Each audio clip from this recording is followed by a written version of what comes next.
A warm welcome to your Barbados Today Evening News Update for Tuesday, May 11. A Barbadian woman has died from COVID-19, bringing the death toll from the virus to 46. Word of this from Health and Wellness Minister Lieutenant Colonel Jeffrey Bostic this evening. The 66-year-old female had a history of diabetes, hypertension, and shortness of breath.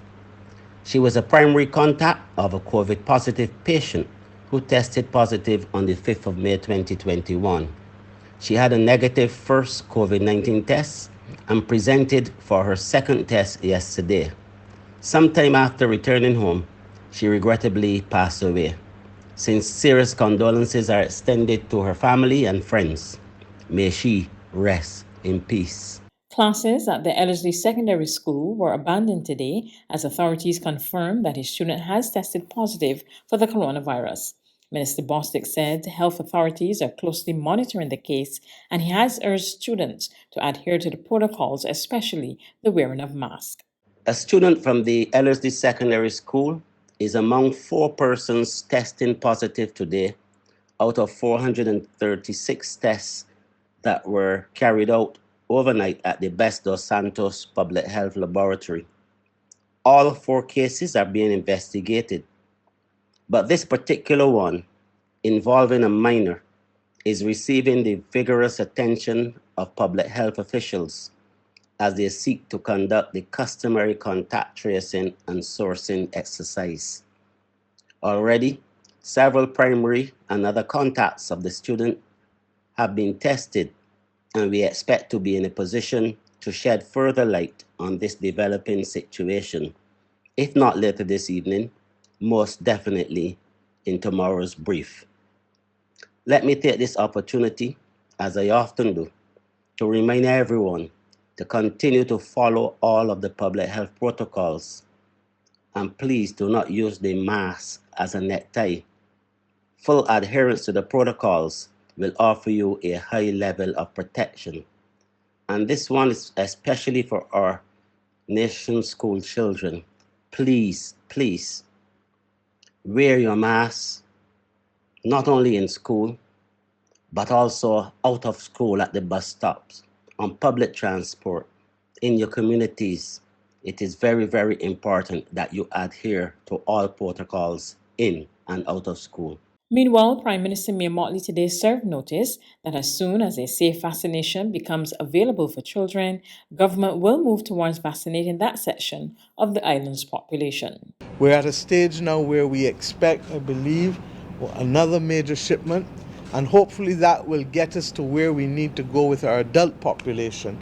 And now we have then start to focus on those under 18 with respect to vaccinations, which, as you know, is still very much in its embryonic stages globally, with yesterday only another drug company after coming out and indicating that they've had the approvals. Our brothers and sisters in Cuba have also indicated that they're in an advanced stage with a vaccine for adolescents, and we therefore look to see how best we can contract or procure any of these vaccines, but at this stage it is still too early to give any definitive guidelines or framework. She was speaking as the country received its second tranche of 33,600 vaccines from the COVAX facility today. Prime Minister Mottley also used the opportunity to urge the international community to host a global summit to address the challenges facing some countries in accessing COVID-19 vaccinations.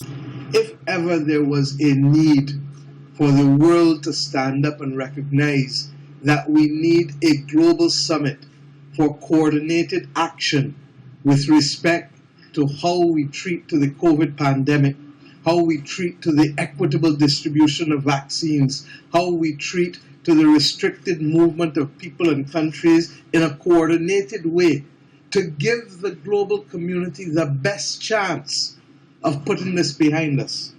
In the spring meetings that just concluded, the World Bank and the IMF, we were clear that there is going to be no serious global recovery economically until we wrestle COVID-19 to the ground. We cannot wrestle COVID-19 to the ground unless there is vaccine equity, and unless there is coordinated actions across countries and not by single countries one by one by one. I therefore use this opportunity this morning, first and foremost, to remind us at the global level that there is nothing stopping us from a global summit other than us. It's now easier for business owners to apply for liquor licenses. Today, Parliament approved a number of sweeping changes which could see applicants receiving their approvals in a matter of 5 days instead of 5 weeks, among other things. Small Business and Entrepreneurship Minister Carrie Simmons, who introduced the bill, also announced that business operators seeking liquor licenses will no longer have to be subjected to a tedious process. To shift the responsibility for liquor licenses from the Magistrates Court, Mr. Speaker, sir, which we are doing by this legislation, and to create a new civic structure for administrating liquor licenses. We are going to take it, sir, from the burdensome and oppressive, long frustrating and long delayed approach used in the Magistrates Courts of Barbados under the supervision of the Royal Barbados Police Force, sir, and we are going to create a civic administrative structure in which the Department of Commerce and Consumer Affairs will be the administrative entity for handling liquor licenses in this country. There's regional and international news after this short break.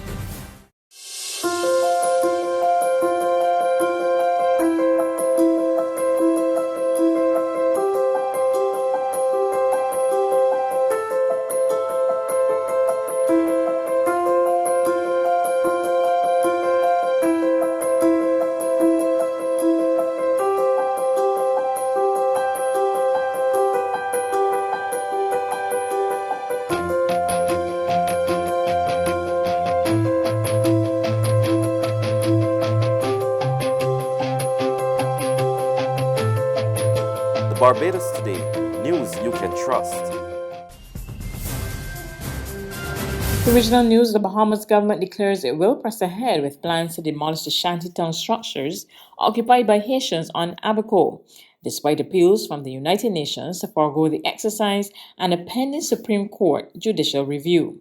The Deputy Prime Minister Desmond Bannister insists the Bahamas has to protect its interests. It is come to a point where we have to decide whether we're going to have a society like the Bahamas or we're going to have a society like Haiti. And any of you have been to Haiti, you'll see what happens there. Dirt, garbage, shanty houses all over the place. We have to decide if that's what we want. And if we want that, then we have to decide that we're going to take a stance in the interest of our country. So I'm just carrying out my job based on the Bahamas. If those folks want to make a statement about the Bahamas, then we could, I think as a country, as we are deporting people, if they want them to come to their neighborhood and put a shantytown in their neighborhood, that's what you should ask them. How would they feel if in their neighborhood there's a shantytown with feces going in the groundwater, with the potential for people to get sick, with all the other challenges where you go on your land and someone is already there putting up a shantytown. On the international front, a barrage of Hamas rockets sparked air raid sirens in Tel Aviv hours after an Israeli airstrike hit a high-rise building in the Gaza Strip. Hamas said it fired a total of 130 rockets on Tuesday, some of which hit homes in southern Israel, killing 2 women. A total of 28 Palestinians have been killed in the Gaza, including 10 children. Israeli airstrikes on the Hamas-controlled Gaza Strip began after the militant group fired 7 rockets at Jerusalem and dozens more at southern Israel. At least 20 people are believed to have been killed in the Israeli offensive, including 9 children and a senior Hamas commander. An Israeli army spokesperson said it's made preparations for further high-intensity attacks, adding that Hamas would get the message. Prime Minister Benjamin Netanyahu warned that the hostilities could drag on, despite calls for calm from the international community. This evening, on Jerusalem Day, the terrorist organizations in Gaza have crossed a red line and attacked us with missiles in the outskirts of the city. Israel will respond with great force. We will not tolerate attacks on our territory, on our capital, on our citizens, and on our soldiers. The current violence has been triggered by unrest at Jerusalem's Al-Aqsa Mosque compound, a holy place for both Muslims and Jews. The month of Ramadan tends to be a time of heightened tensions, but this has been fueled by the planned eviction of dozens of Palestinian families from a neighborhood of East Jerusalem. The United Nations, Egypt and Qatar, which frequently mediate between Israel and Hamas, are all reportedly trying to halt the fighting. That's news, but for the very latest, visit our website at www.barbadostoday.bb. You can also subscribe to our e-paper, email updates, or like us on Facebook, and sign up for our breaking news alerts via WhatsApp. We're also on Izumi Media and bus terminals, as well as screenplay at supermarkets and gas stations near you. You can also hear us on Mix 96.9 FM and Capital Media HD 99.3 FM.